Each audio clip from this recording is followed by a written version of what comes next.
ओम शांति। दो छोटे छोटे रात्रि क्लास हैं।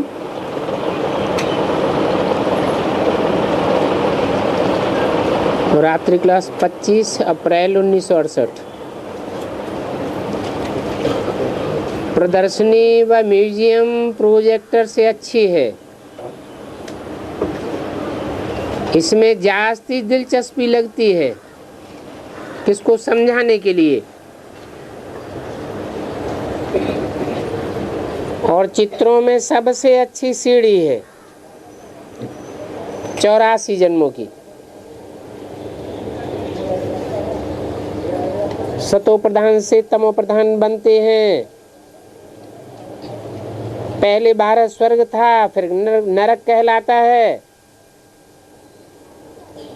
और कोई देश स्वर्ग नहीं कहलाया जा सकता। सभी देशों को नरक ही कहा जाएगा, स्वर्ग नहीं कहा जाएगा। क्यों? भारत के अलावा और देशों को नरक क्यों कहा जाएगा?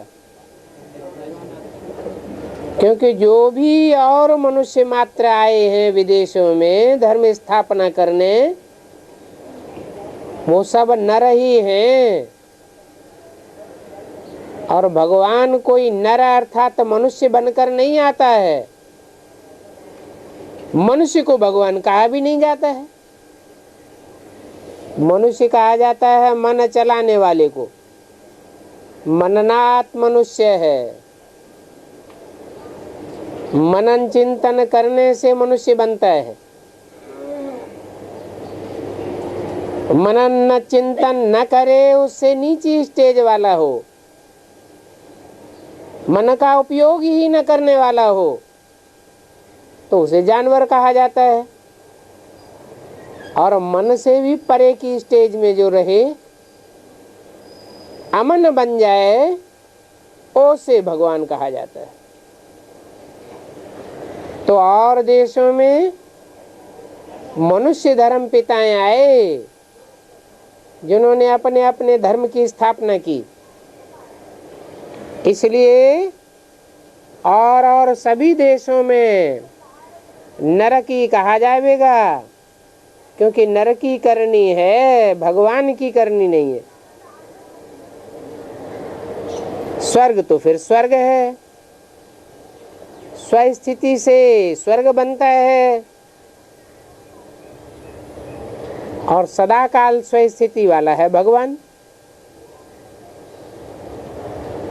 चीन जापान वालों की भाषा कुछ और होगी। यहाँ तो भारत की भाषा है जिसे माता पिता कहकर पुकारते हैं।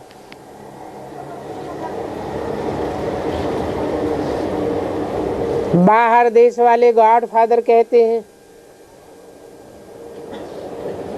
यहाँ तो मदर फादर दोनों का बहुत चलता है, क्योंकि ये प्रवृत्ति मार्ग का देश है। और देशों को प्रवृत्ति मार्ग का देश नहीं कहेंगे। वहाँ तो सिर्फ गॉड फादर की ही मान्यता है, गॉड मदर को मानते नहीं है। यहाँ तुमको जितना मजा आता है उतना कहीं और घरों में मजा नहीं आवेगा। यहाँ पिता भी है, भाई बहन भी हैं, और बच्चे अभी जानते हैं कि सभी सन्मुख बैठे हैं। अभी कितना छोटा परिवार है, भाई भाई तो हैं ही। तो देखो फिर यहाँ ये परिवार है, माँ बाप और भाई बहन। फिर घर में जावेंगे तो माँ बाप तो मिलेंगे नहीं।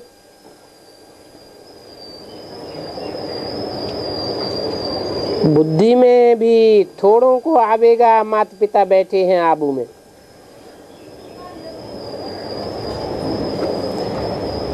यहाँ तो तुम गोद में बैठे हो, फर्क बहुत हो जाता है।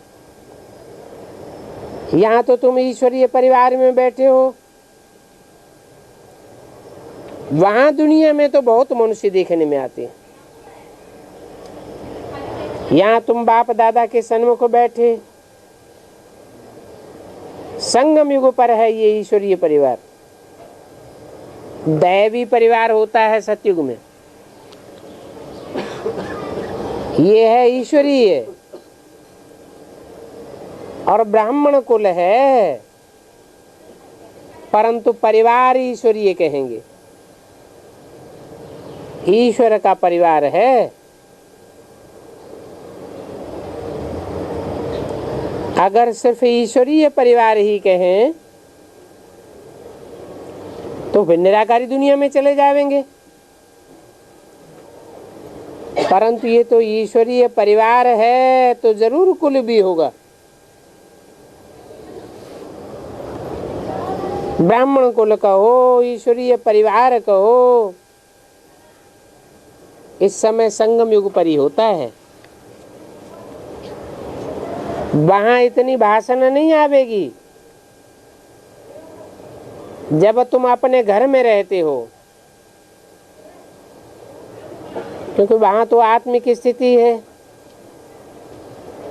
आत्मा आत्मा, भाई भाई, दूसरा कोई संबंध ही नहीं बनता। तो यहां रहने से याद बढ़ेगी। वास्तव में यहाँ रहने वालों का चार्ट अच्छा होना चाहिए, परंतु याद करते ही नहीं है। वो रूहानी रोहा भी नहीं रहता, नहीं तो बहुत खुशी में रहे। बाबा ऐसे समझते हैं, क्योंकि अपना अपना अनुभव तो सुना सकते हो। यहाँ और वहां में क्या फर्क रहता है? यहाँ तो बाबा घड़ी घड़ी बच्चे बच्चे कहते रहते हैं। ये है ही ईश्वरीय परिवार। यहाँ उसे गिरी हस्ती वाली गृहस्थी का तो अक्षर ही नहीं है। प्रवृत्ति मार्ग भी गृहस्थी को कहा जाता है। यहाँ तो बाप और बच्चे हैं। ये भी संगम युग पर एक ही बार होता है। ड्रामा को तो बच्चे समझ गए हैं ना। चक्कर फिरता रहता है, हमने 84 जन्म लिए हैं, कितने गुरुवार हुए होंगे हिसाब निकाल सकते हो, कितने मास हुए, कितने दिन हुए हिसाब निकाल सकते हो। जहाँ दादा है वहाँ बाप भी है। बंबई में जावेंगे तो दोनों ही इकट्ठे ही जावेंगे। ऐसे नहीं कि बाप जावेंगे को दादा नहीं जावेंगे, या दादा जावेंगे तो बाप नहीं जावेंगे। ये बाप दादा अलग तो हो ही नहीं सकते। सतयुग आदि कलयुग का अंत, इसको पुरुषोत्तम संगम युग कहा जाता है। बाबा समझाते तो बहुत हैं। अब ये बात भी याद रहे और खुशी रहे, ये भी सदैव दिल में रहे, ये बाप दादा है तो मन मना बहु हुआ ना। बच्चों को सारा दिन याद रहना चाहिए बाप दादा, खुशी भी होनी चाहिए, परंतु इतनी खुशी बच्चों को रहती नहीं है जैसे बाबा समझाते हैं। हम बाप दादा से सुनते हैं, ये याद रहे तो चार्ट अच्छा हो जावे। सन्मुख में तुम बच्चों को बहुत मदद मिलती है। तुम बच्चे यहाँ आते हो तो फिर भी खुशी रहती है। हमेशा पहले आत्मा याद आनी चाहिए, पीछे शरीर। आत्मा अविनाशी है, बाप भी अविनाशी है, तो अविनाशी याद आना चाहिए ना। पहले आत्मा पीछे जीव। आत्मा कहती है मैं शरीर धारण करके पार्ट बजाता हूँ। कि तुम बच्चे जानते हो आत्मा कैसे शरीर धारण करके पार्ट बजाती है? ये बना बनाया खेल है। पार्ट बजाना है और खेल बना बनाया है। कोई फिक्रात की बात नहीं है, ड्रामा है। यह गए और जाकर के पार्ट बजाया, फूल बना अर्थात सतो प्रधान बना। बच्चे को सत्वगुणी कहा जाता है। कहेंगे ये सच्चे महात्मा फूल हैं। बच्चों को तो सन्यासियों से भी उत्तम रखना पड़ता है, प्यार करना पड़ता है। बाबा बच्चों को कितना प्यार करते हैं, बेचारे विकारों को तो कुछ भी नहीं जानते। अच्छा, बच्चों को गुड नाइट। बाप दादा ने प्रश्न पूछा, बच्चों तुम्हारी माँ कहाँ है? बताओ माता पिता कौन है?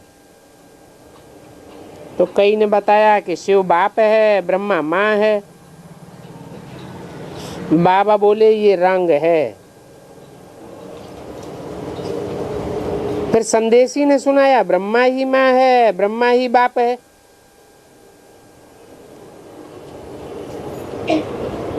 तो बाबा बोले ठीक है, ये प्रजापिता ब्रह्मा बाप भी है तो माँ भी है। सिर्फ मेल होने के कारण माँ को मुकर्रर किया है।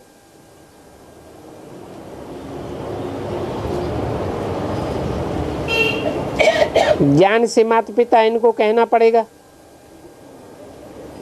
वो मम्मा तो चली गई, बाकी ये ब्रह्मा बूढ़ी रह गई है। ब्रह्मपुत्र नदी बहुत बड़ी नदी है।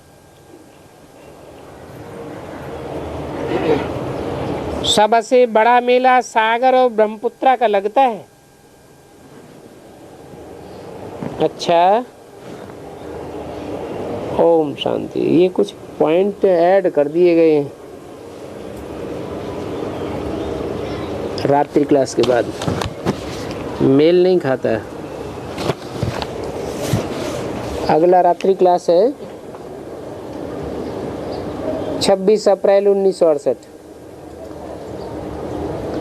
म्यूजियम में व प्रदर्शनी में समझाना है। चित्रों पर समझाना होता है बेसमझों को। और ये तो तुम समझते हो कि ये है पुरुषोत्तम संगम युग। समझदार तो सिर्फ तुम ही बनते हो, तो तुमको समझाना भी पड़ता है। ये पुरुषोत्तम संगम युग है। सबसे जास्ती सर्विस स्थान है म्यूजियम। वहाँ बहुत अच्छे आते हैं और अच्छे सर्विसेबल बच्चे भी बहुत कम हैं। सर्विस स्टेशन सभी सेंटर से है दिल्ली में। वहाँ स्पिरिचुअल म्यूजियम है।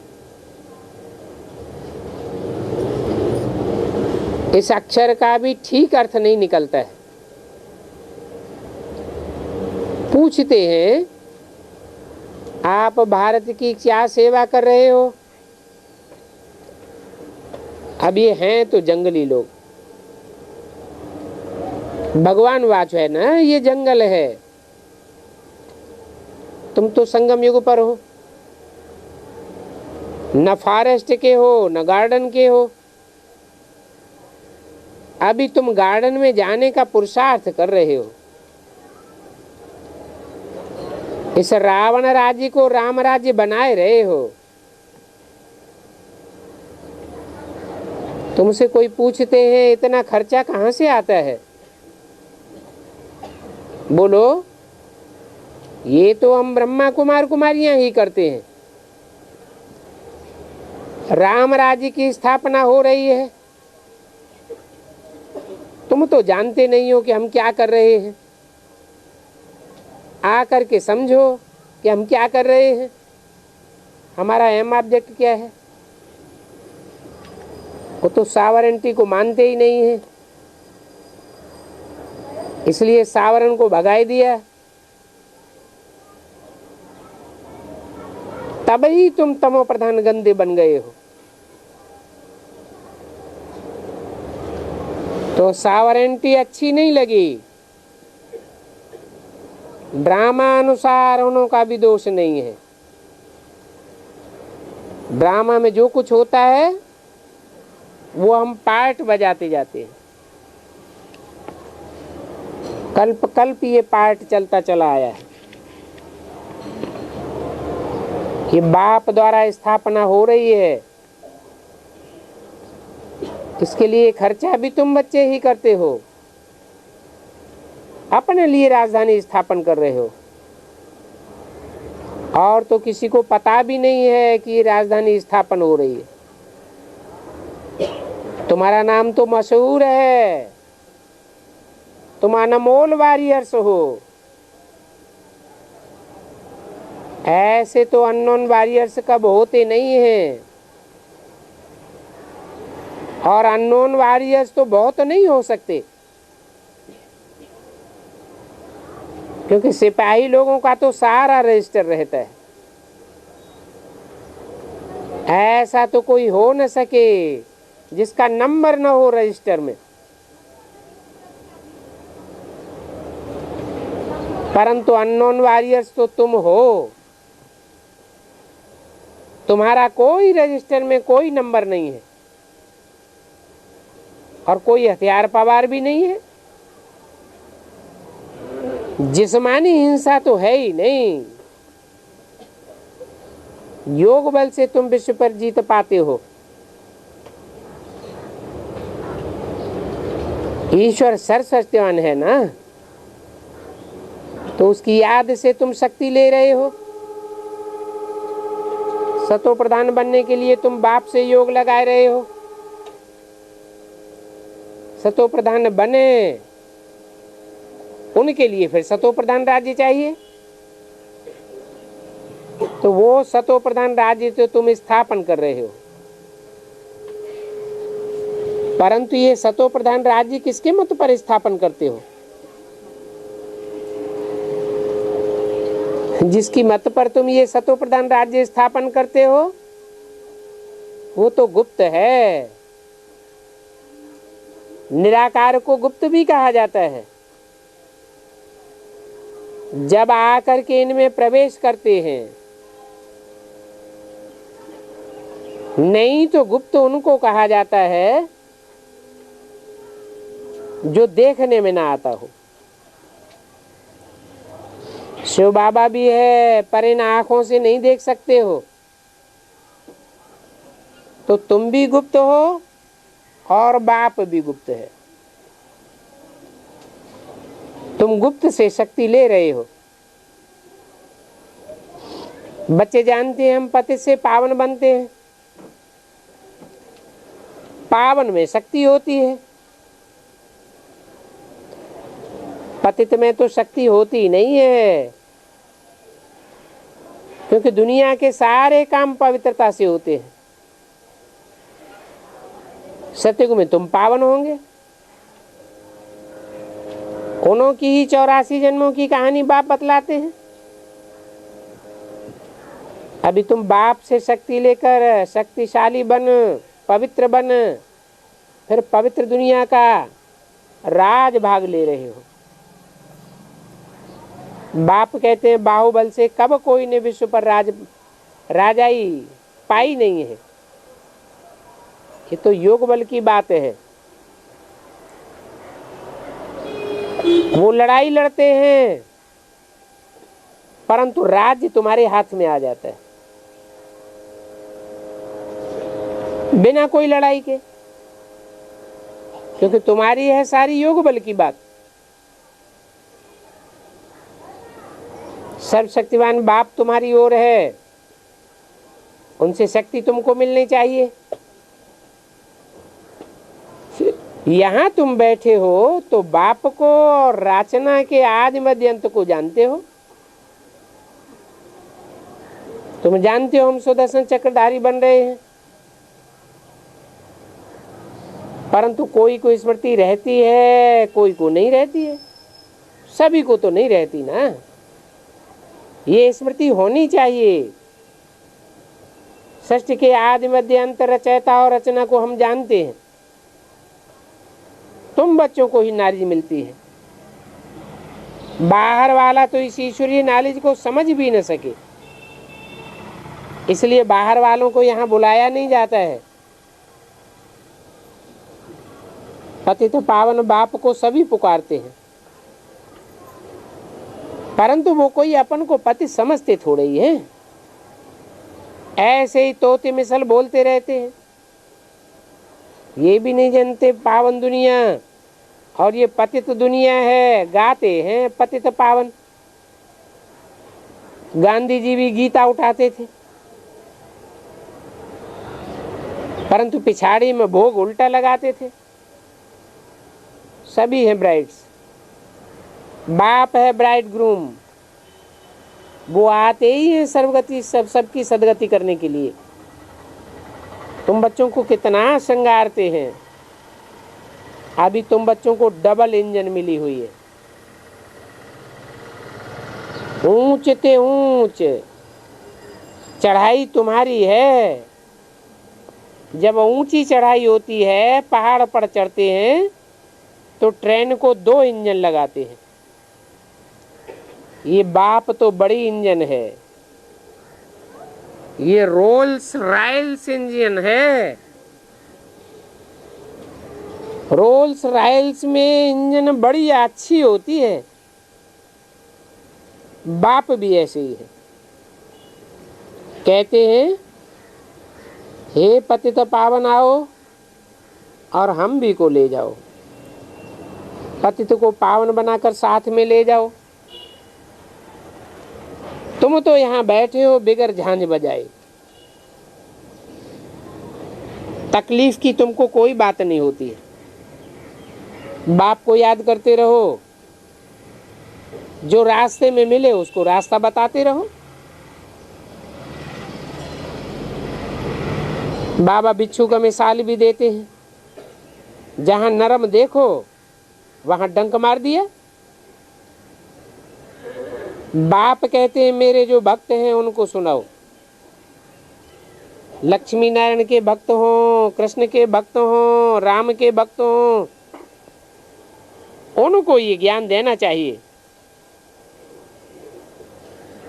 देवी के भक्तों को क्यों नहीं देना चाहिए है? हनुमान के भक्तों को क्यों नहीं देना चाहिए है? हाँ, क्योंकि देवी के भक्त हैं रावण संप्रदाय, उनको सुनावेंगे तो वो उल्टा तुमको ज्ञान देने लग पड़ेंगे। अच्छा, व्यर्थ तो कभी गंवाना ही नहीं है, पात्र देख करके ज्ञान देना चाहिए। वो पात्र को कभी ज्ञान देना ही नहीं है।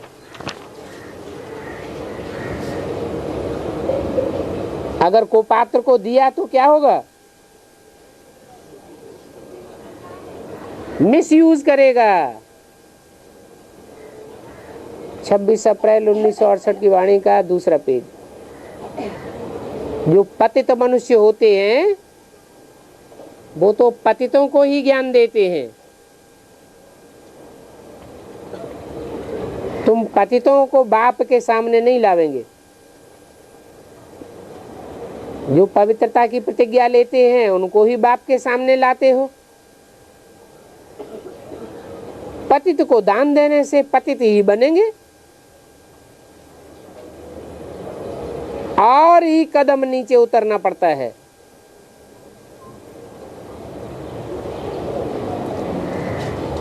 अभी तुम समझते हो, ड्रामा प्लान अनुसार बाप खुद आकर के समझाते हैं।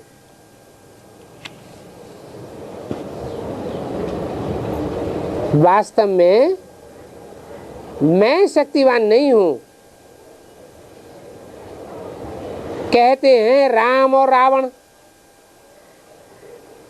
रावण डुबोते हैं, वो चढ़ाते हैं।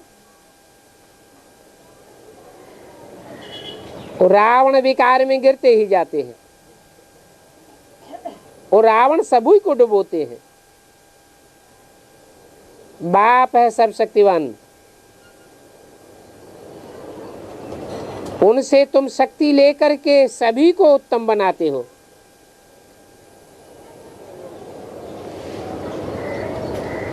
रावण कब आते हैं? वो भी संगम ही हुआ, उसे भी कहेंगे कलयुग और सतयुग का संगम।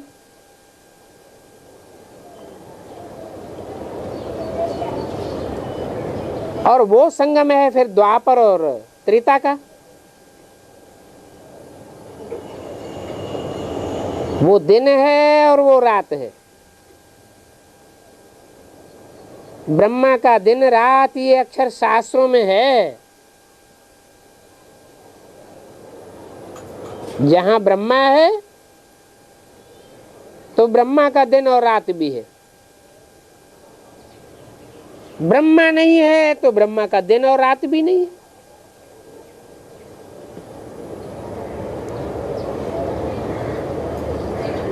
सुनाते भी है, ज्ञान ब्रह्मा का दिन है, भक्ति ब्रह्मा की रात है। कहां की बात हुई?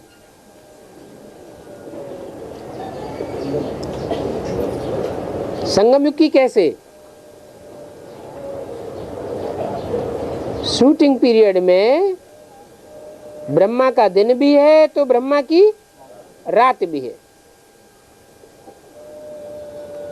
ज्ञान कितना समय चलता है और भक्ति कितना समय चलती है, वो भी कोई समझते नहीं है। तो ये सभी बातें समझ करके फिर समझाते हैं। मुख्य बात है बेहद के बाप को याद करो।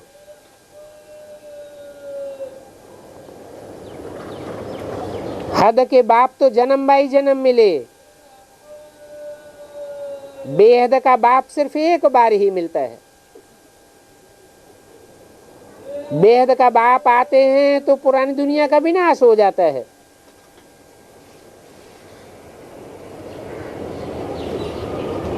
महाभारत लड़ाई कब लगी? जब मैंने राजयोग सिखाया था। समझ में आता है नई दुनिया का आदि, पुरानी दुनिया का अंत है। और सारी दुनिया तो घोर अंधियारे में पड़ी है। अभी उन अंधों को जगाना है। आधा कल्प के सोए पड़े हैं। बाप समझाते हैं अपन को आत्मा समझ, भाई भाई को देखो, भाई को ज्ञान दो तो तुम्हारी वाणी में ताकत आ जाएगी। आत्मा ही पावन और आत्मा ही पतित बनती है। आत्मा जब पावन बनती है तो शरीर भी पावन मिल जाता है। परंतु अभी तो शरीर पावन नहीं मिल सकता।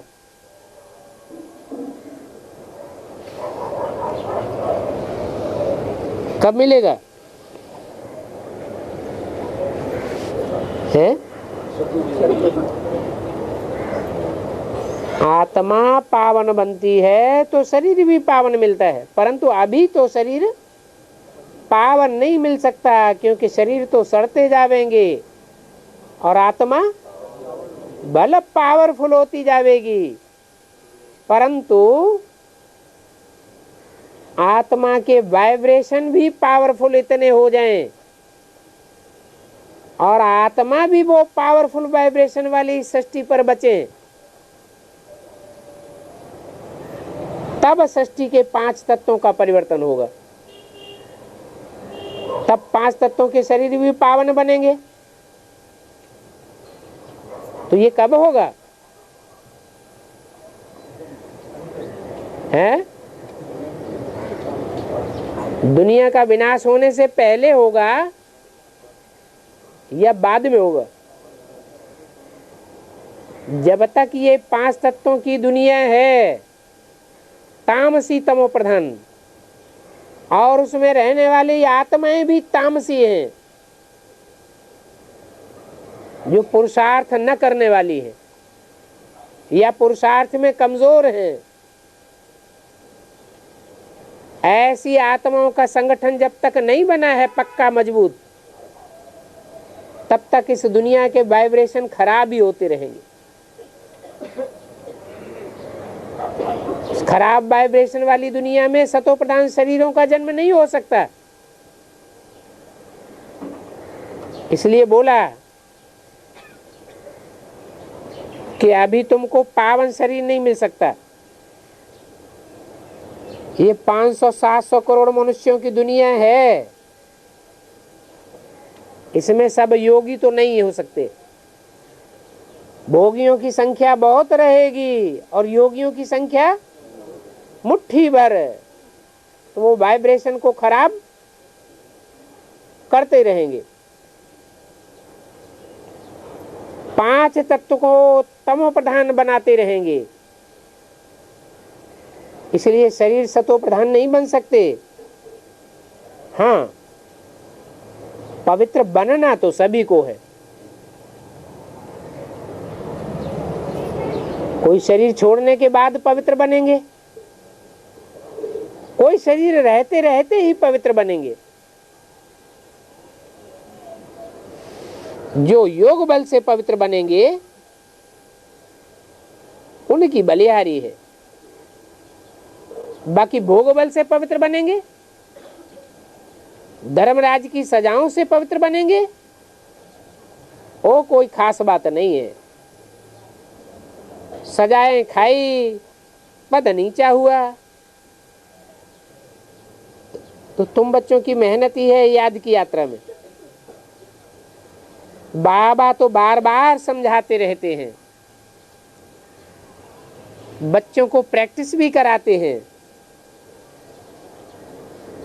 सिखलाते हैं। कहाँ भी जाओ तो बाप की याद में जाओ। जैसे पादरी लोग होते हैं, कितना शांति में जाते हैं, परंतु वो तो क्राइस्ट की याद में जाते हैं। क्राइस्ट तो नर था, नर की याद करेंगे तो पावन तो नहीं बन सकते।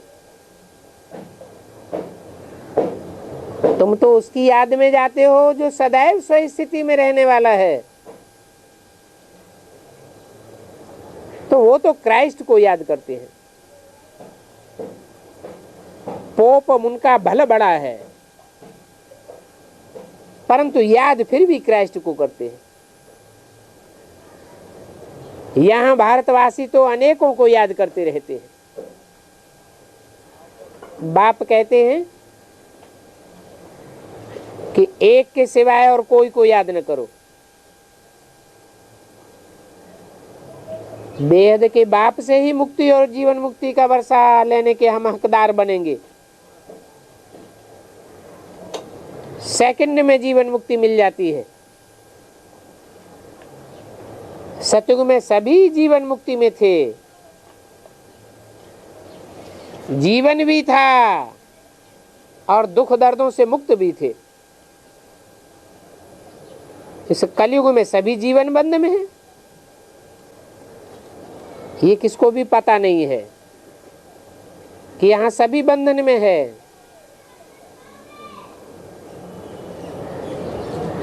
न शास्त्रों में है, इसलिए बाप कहते हैं भक्ति मार्ग के शास्त्र सुनो ही नहीं। भक्ति तो आधा कल्प की है, अभी तो तुम संगम युग पर हो। बाप ही आकर के ज्ञान सिखलाते हैं। ज्ञान भी है, भगवान आकर भक्ति का फल देते हैं, ज्ञान देते हैं। ज्ञान से मुक्ति, जीवन मुक्ति मिलती है। तो ये बातें समझ करके और समझाना है। बाप बच्चों को समझाते हैं, बच्चे फिर बाप का शो करने के लिए चारों ओर चक्कर लगाते रहे। ये तो तुम्हारा फर्ज है। मनुष्य मात्र को ये मालूम होना चाहिए पुरुषोत्तम संगम युग है। बेहद का बाप बेहद का वर्षा देने के लिए आए हैं। तो बाप कहते हैं मामेकम याद करो तो तुम्हारे पास सारे पाप कट जाएंगे। ये सच्ची गीता है जो बाप सन्मुख आकर मुख से समझाते हैं। वो गीता तो झूठी है।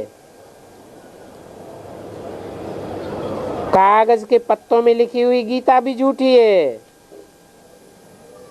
वो भक्ति मार्ग की गीता तो पढ़ते पढ़ते तुम्हारा ये हाल हो गया है। तो देखो मनुष्य मत से कैसे गिरे हैं। मनुष्यों ने ही शास्त्र लिखे हैं। भगवान तो आकर के डायरेक्ट मुख से सुनाते हैं। तो भगवान की मत से तुम वर्षा लेते हो। मूल बात है जो बाप समझाते हैं, उठते बैठते चलते फिरते बाप को याद करते रहो और औरों को भी परिचय देते रहो। बैज तो तुम्हारे पास है ना, कोई को भी फ्री देने में हर्जा नहीं है, परंतु पात्र देख करके देना है। सतो प्रधान बनने की युक्ति तो बाप ही आकर के बतलाते हैं, परंतु बाप बच्चों को डोरा पा देते हैं कि तुम लौकिक बाप को इतना ही याद करते हो और पारलौकिक बाप को भूल जाते हो। तुमको तो लज्जा आनी चाहिए। तुम पवित्र प्रवृत्ति गृहस्थ व्यवहार में थे, अभी फिर तुमको पवित्र बनना है।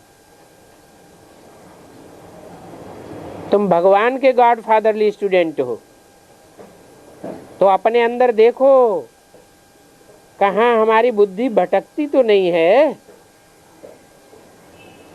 बाप को हमने सारा दिन में कितना समय याद किया। वो बाप तो हमको गटर में वैश्यालय में ले जाते हैं और बाप तो तुमको शिवालय में ले जाते हैं। बाप समझाते हैं अभी और सब संग तोड़ो और एक बाप के संग जोड़ो। ये बात भूलनी नहीं है, ये भी समझाया है।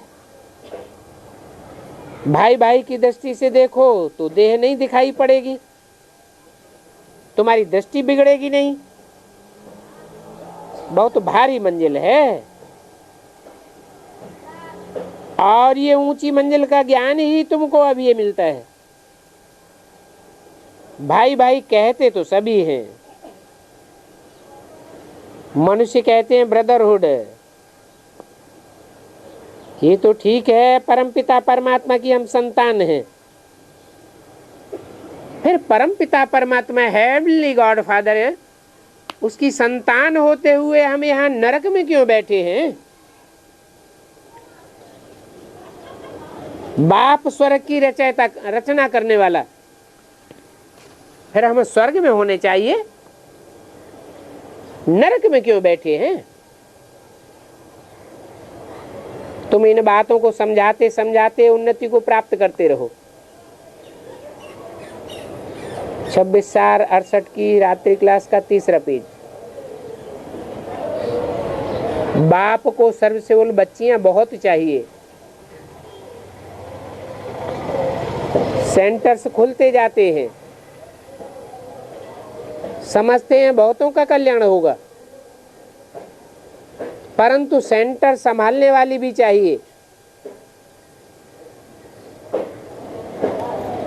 और चाहिए भी सर्व से बोलो अच्छी महारथी बच्ची, क्योंकि टीचर्स में भी नंबरवार तो होते हैं ना। म्यूजियम में भी बहुत अच्छी अच्छी चाहिए। बाप कहते हैं जहां भी लक्ष्मी नारायण का मंदिर हो, शिव का मंदिर हो, गंगा का कंठा हो, जहां भीड़ होती हो वहां सर्विस करनी चाहिए, संदेश तो जरूर देना चाहिए। समझाओ, तुमने कोष घर खोला है, भगवान कहते हैं काम महाशत्रु है, तुम ये फिर धर्मशाला के नाम पर बना कर देते हो। ये तो तुम पाप आत्माएं हो, क्योंकि तुमने ये कोष घर बना करके दिए है। ऐसे ऐसे समझाकर उनसे हाल ले लो। पहले किराया दो, फिर समझते समझते आप ही दे देंगे। वो तो समझते हैं पुण्य का काम है। तुम्हारी बात को समझेंगे तो कहेंगे हाँ हम तो ये पाप का काम करते थे। उनको चिट्ठी लिख करके भी समझाओ तो हाल तुमको मिलेंगे जरूर। श्रीमत पर पुरुषार्थ करना है। यहां तुम ईश्वर के घर में बैठे हो ना, 7 रोज भट्टी में रहते हो तो परिवार के साथ भी रहते हो ना। अच्छा, बच्चों को गुड नाइट और नमस्ते।